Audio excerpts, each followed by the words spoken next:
Hey guys, and welcome back to the channel. In today's video, we're going to be installing a Remark Axleback exhaust on my VB 2022 Subaru WRX. We went with the double wall 4-inch tips that are straight piped or muffler delete, whatever you prefer to call it. There's no muffler on these. And in today's video, we're just going to do an Axleback install. The catback will be soon to follow. But we're going to do an Axleback install. We're going to hear some sound clips from it. And let's go through the install. The install is super quick and easy. It's literally 3 steps. And we're going to get it installed. And then we'll jump into the sound clips. And we'll talk about the profile of the rear of the car, because I really think it changes the way the car looks. So we're going to do all that in today's video. And let's get into it.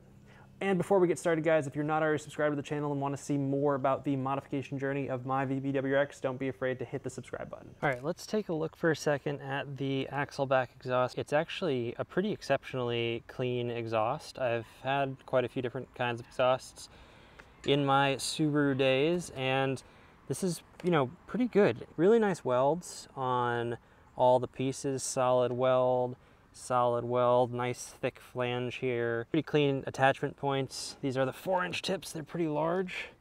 Double wall, as you can see. Pretty solid build. I'm impressed so far. We'll see how they held up in the New England area over time. And then here's the added hardware. They have their own bolts and new exhaust flanges, which we are going to be replacing with the old and keeping the old just for when we reinstall it, but this is a nice touch for the system. All right, so our first step here is a lot easier if you have rhino ramps or you put it up on jack stands, but we're gonna get the car up in the air so we have an easier space to work in. You can do this without actually doing this. It's just a lot easier if you have rhino ramps or jack stands or put it up on jack stands. I'm just using ramps because it's a lot easier than getting this thing up on jack stands. And then you'll need 2 things here. I'm using some WD-40 to spray the actual exhaust hangers with, both on the removal of the stock system and on the new system.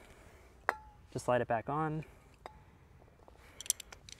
And then you need 14 mil ratchet and 14 mil socket set. Should be easy. We're gonna go ahead and remove the stock exhaust. Let's do it. I'll take you guys underneath for a second. This is what the system looks like after about 5 months of driving, 3,000 miles. Nice amount of surface rust, but just have 2 14 mils up here, 2 there, and then the infamous exhaust hanger right there that we're gonna have to get this thing off with.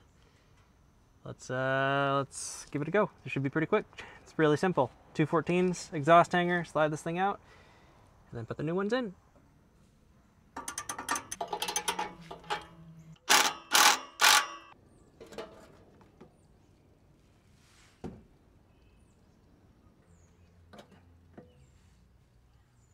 And here we have the stock exhaust. This thing is absolutely massive, bulky, and it weighs so much more than the aftermarket. It's probably gaining a little bit of horsepower and a little bit of weight savings, which, although is negligible, will have some actual difference in the vehicle.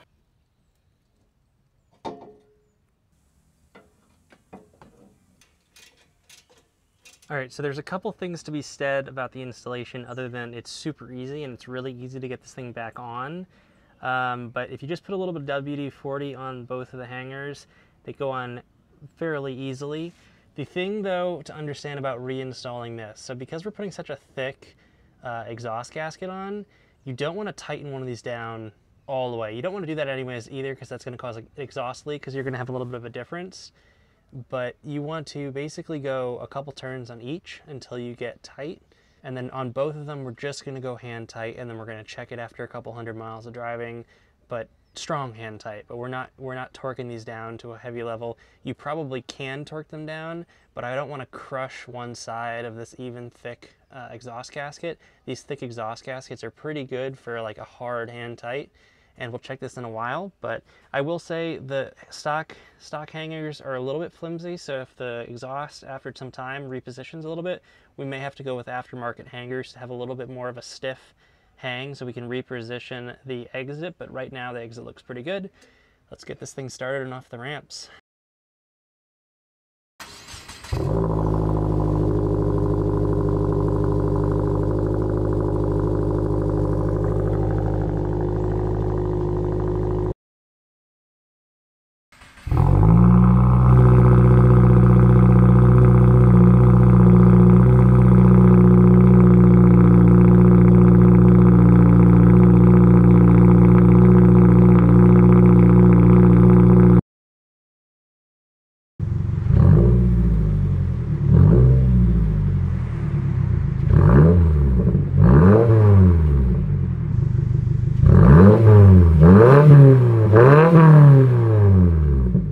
that's it, guys. The install is done. It was super quick, super easy. It sounds great. I'll see you guys in the next video.